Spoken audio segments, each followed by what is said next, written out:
अच्छा, एक बात बताइए, एक अच्छा संगीतकार बनने के लिए क्या करना होगा? मतलब दूसरों के गानों की धुन बनाना सीखना होगा या फिर पहले सा से आखिरी सा तक प्रैक्टिस करनी होगी? एक अच्छा लेखक बनने के लिए क्या करना होगा? दूसरों की कहानियों को तोड़ मरोड़ कर बस कुछ अपने वाक्य प्रचार डालकर नई कहानी लिखनी होगी या फिर अपनी कल्पना शक्ति का उपयोग करके, अपने शब्द प्रयोग करके नई कहानी लिखनी होगी? क्या करना पड़ेगा? आपको क्या लगता है? Hi all, welcome back. So बड़े दिनों बाद आज हम सुनेंगे एक कहानी एक टीनेज बच्चे की। गर्मियों की छुट्टियां थी तो बच्चे ने सोचा चलो अपना पैशन कंप्लीट कर लेते हैं। उसका पैशन था गिटार बजाना सीखना। तो उसने बड़ी मेहनत से एक अच्छा गुरु ढूंढ लिया, गुरुजी के पास गया, एडमिशन लिया और गुरुजी ने कहा ठीक है बेटा, कल आना। खुशी से घर जाते जाते उसने एक नई महंगी वाली गिटार ले ली। दूसरे दिन वही महंगी वाली गिटार लेके दौड़ लगाई और गुरुजी के पास पहुंचा और कहा, गुरुजी ये गाना ना मुझे बड़ा पसंद है, आप प्लीज़ ये धुन बनाना सिखाइए ना। गुरुजी ने कहा ठीक है बेटा, बैठो बैठो, गिटार निकालो और सा लगाओ। उसने वही किया। पहला दिन सा प्रैक्टिस करने में गया, दूसरा दिन रे प्रैक्टिस करने में गया। ऐसे करते करते रोज़ सारे गम पधनी सा प्रैक्टिस करने में चले गए। ऐसे करते करते 2 महीने बीत गए। गर्मियों की छुट्टियां ख़त्म हो गई, कॉलेज शुरू हो गया। फिर उसने रिक्वेस्ट की, गुरुजी अभी तो धुन बनाना सिखाइए ना। गुरुजी ने कहा ठीक है बेटा, सिखाता हूँ, एक काम करो, अब ये सा ऐसे लगाओ। उसने फिर वही किया। ऐसे करते करते और 6 महीने बीत गए। फिर एक दिन इंटर कॉलेज कंपटीशन का नोटिस आई। फिर वो गुरुजी के पास दौड़ा और बोला, गुरुजी इंटर कॉलेज कंपटीशन है, मुझे गिटार बजाना है, मुझे जीतना है, अभी तो गाना बजाना सिखाइए ना, ये आप क्या कर रहे हैं। बहुत फ्रस्ट्रेट हुआ। तो गुरुजी ने उसे प्यार से अपने पास बिठाया और कहा, मैं तुम्हें अलग अलग गानों की धुन बजाना तो सिखा सकता हूँ, पर तुम उतना ही बजाना सीखोगे। पर अगर तुम सुर के पक्के होंगे, सुरों के पक्के होंगे, लय के पक्के होंगे, ताल के पक्के होंगे, तो तुम दुनिया का कोई भी गाना तो क्या, खुद की धुन खुद बना सकते हो। इसीलिए मैं तुमसे रोज़ सारे गम पधनी सा ही प्रैक्टिस कराता हूँ। आपको क्या लगता है, सारे गम पधनी सा सीखना बहुत इम्पोर्टेंट है या दूसरों के गाने और उसकी धुन बनाना? सारे गम पधनी सा ही ना।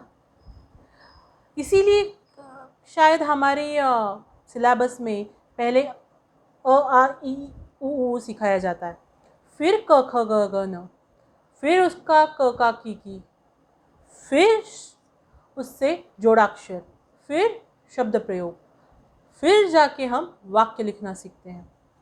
ये प्रोसेस वही जो हम सा से लेके रे से लेके सा तक करते हैं, फिर अलग अलग तरीके से करते हैं, फिर संगीत बनाते हैं, धुन बनाते हैं। मतलब जर्नी और प्रोसेस बहुत इम्पॉर्टेंट है ना। वरना सोचिए ना, अगर हम अ ही लिखना नहीं सीखेंगे, क ही लिखना नहीं सीखेंगे, तब क से लेके का तक, की तक कैसे पहुँचेंगे? स ही नहीं सीखेंगे, सा नहीं सीखेंगे, रे नहीं सीखेंगे, तो फिर आखिरी सा तक कैसे पहुँचेंगे? यही तो प्रोसेस है, यही तो जर्नी है। और जर्नी सिर्फ रिजल्ट तक पहुँचने के लिए इम्पोर्टेंट नहीं होती। जर्नी एक्चुअल में शुरू होती है रिजल्ट तक पहुँचने के बाद। मतलब रिजल्ट तक तो पहुँच गए, जीत भी गए, अब वो जीत टिकानी भी तो ज़रूरी है ना।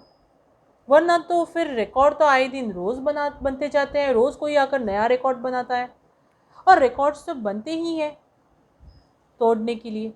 तो अगर हम हमारे रिकॉर्ड्स नहीं तोड़ेंगे तो कोई आकर तो तोड़ ही देगा, है ना।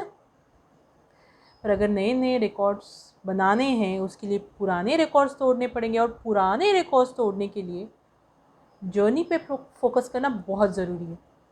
क्योंकि जब तक हम गिरना नहीं सीखेंगे तब तक चलना नहीं सीखेंगे, और जब तक चलना नहीं सीखेंगे तब तक दौड़ना तो दूर की बात है। और चलो बिना गिरे दौड़ना सीख भी लिया, लेकिन रास्ते में आने वाले गड्ढों को पार कैसे करना सीखेंगे? जर्नी इसीलिए बहुत इम्पॉर्टेंट होती है, क्योंकि जैसे तैसे करके हम रिजल्ट तक तो पहुंच सकते हैं, जीत भी सकते हैं, लेकिन एक्चुअल जर्नी स्टार्ट होती है उस जीत के बाद।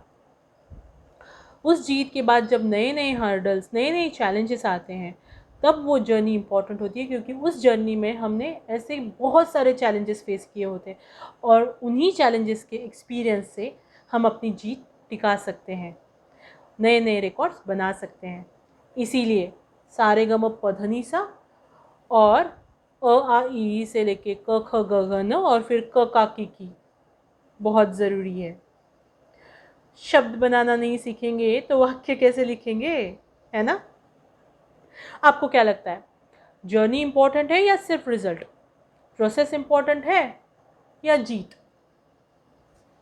आप मुझे कमेंट करके ज़रूर बताना, ठीक है? Do subscribe. Okay, bye bye, take care. घंटा बजाना मत भूलना। Bye bye.